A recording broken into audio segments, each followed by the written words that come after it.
It's time for the Daily Stand Up Podcast presented by Agile Dad with your host, Lee Henson. Without any further ado, let's get started. I wanted to talk to you today about an article that was sent to me from a good friend, David Pereira. So, David, if you're listening, great to hear you're still out there doing this. And this article was called Transforming Useless Retrospectives into Powerful Ones with Action Items. And I'm going to go through and read part of the article with you, and then I'm going to go ahead and give you some commentary. So he starts off, I hated sprint retrospectives. I didn't understand why we had to sit down every 2 weeks to discuss the same things over and over again. The Scrum Master would religiously ask us the same boring questions, and I wanted to be anywhere in the world but in that room. Let's stop there. I have been there. This is what I call doing agile in name only. It is so bad for people to take on this approach. And I've seen coaches even who do this, and it rocks me to the core. There are better ways to do things. I hope he goes there. So let's see where he takes it. Almost all of our sprints ended the same way. We had sprint carryovers, nightmare. Someone complaining about bugs, nightmare. Yet we knew our next sprint would be no different. With pressure to deliver more, failure to deliver to expectations, and bugs caused due to us rushing everything. What did we do wrong? Well, there are a few things there, David.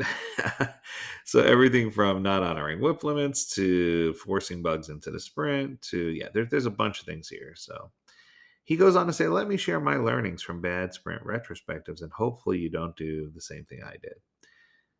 Um, So let's talk about bad retrospectives. He says, before we talk about bad experiences, we need to understand why doing retrospectives matter in the first place.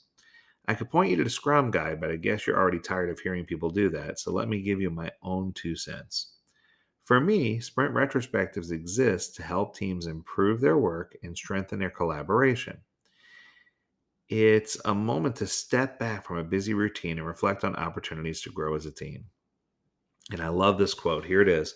Great sprint retrospectives can significantly transform teams for the better. I agree. A bad sprint retrospective won't contribute to what was just mentioned. Bad retrospectives can be often seen as time wasters. You enter the room with empty hands and leave the same way with empty hands. Probably you leave even feeling more helpless and powerless than you were when you walked in. So, to illustrate a bad retrospective, he asked if he could walk us through an example. So, let's do it. So, the Scrum Master would write 2 questions on the board and ask everyone to answer them. What went well last sprint? What could we have done better last sprint? The team had 5 minutes to gather their thoughts. Everyone shared their perspective. After that, the Scrum Master would go to the board and write 2 more questions. What opportunities do we have for the next sprint? And what risks do we see ahead of us? Again, everyone would have 5 minutes to reflect before sharing. Everyone would share their perspective. The Scrum Master would ask us what we could do to have a better sprint. We discuss abstractly, end up talking about all kinds of different thoughts without any clear action items. And then the Scrum Master would go straight to the board and erase everything off the board and thank us for our time.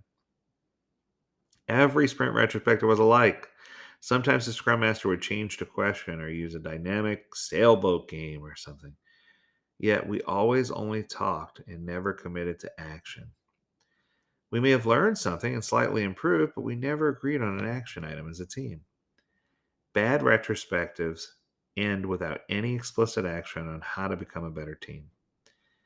I personally hated our retrospectives because I got tired of complaining and taking no action. We all fell victim to circumstances while we made ourselves more and more powerless. That breaks my heart to read that, David. But you're right. I've seen this so many times, and you're spot on.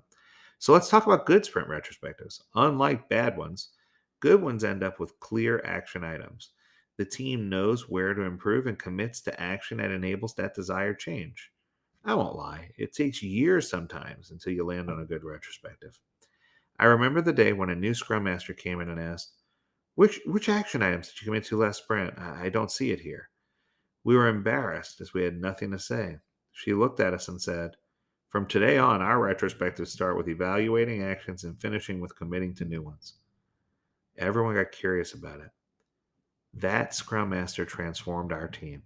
Looking back, it seems obvious to me, But at the time, I was clueless that we were making mistakes. The change was so simple. All we had to do was agree on a maximum of 2 or 3 actions to commit to during our upcoming sprint.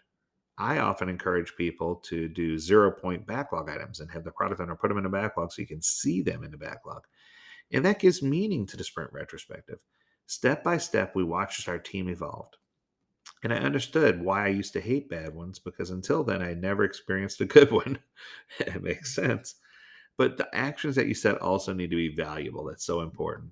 So defining actions sounds straightforward, but it's just not.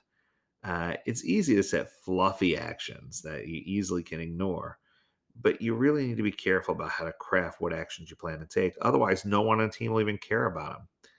So sometimes you'll notice the team makes things abstract or shoots for behavioral change. Here are some bad examples. We're going to try to make our test coverage better. Well, try, and that's kind of broad. How about this? Whenever a stakeholder interrupts a developer, the Scrum Master will intervene. Once again, fluffy and weird. We'll make our code reviews faster to avoid bottleneck. I think you see where I'm going with this, right? There's so many bad things there. What's the problem with those actions? They're just not measurable. The words there that are not measurable, faster, better, uh, if something happens, then something else will happen. It's conditional. You got to do better than that. So, how about this? Improve our test coverage from 75% to 80%. That's actionable. The Scrum Master will give feedback to stakeholders A, B, and C about the importance of context switching and why we shouldn't be interrupting the team. Hey, I like that. Limit code review time to a single day. There you go. Those are some actionable things. You can measure those. There's clarity on what the goal is we're trying to achieve, and we're moving away from imprecise or conditional actions. If you're trying to get feasible results, getting feasible actions out of the retrospective and getting them done helps the team learn and improve. Right? You just need to figure out how you're going to do it, and I think part of that is we need to take the actions that we commit to seriously. So, another common mistake with actions is leaving them open. It's too naive to expect someone from a busy team will voluntarily drive an action just because the team agreed in a sprint retrospective to do it. If you leave your actions open, rather, you're not going to get them done. Right? You need to finish things that you commit to. So sometimes it means defining one person who's going to be responsible for driving the action. Insert the action into the sprint backlog as a 0 point item. There you go. See, look, we're on the same page.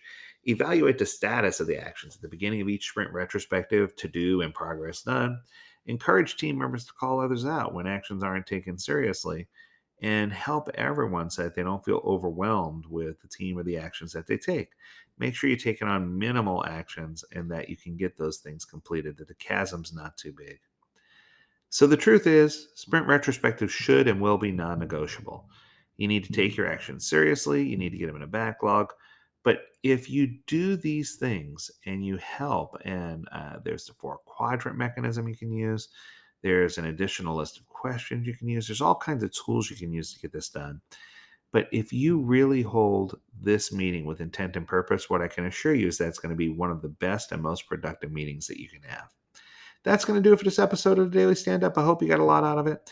If you have a topic you want us to discuss, make sure you reach out to us at learnmore@agiledad.com. We'd love to hear from you.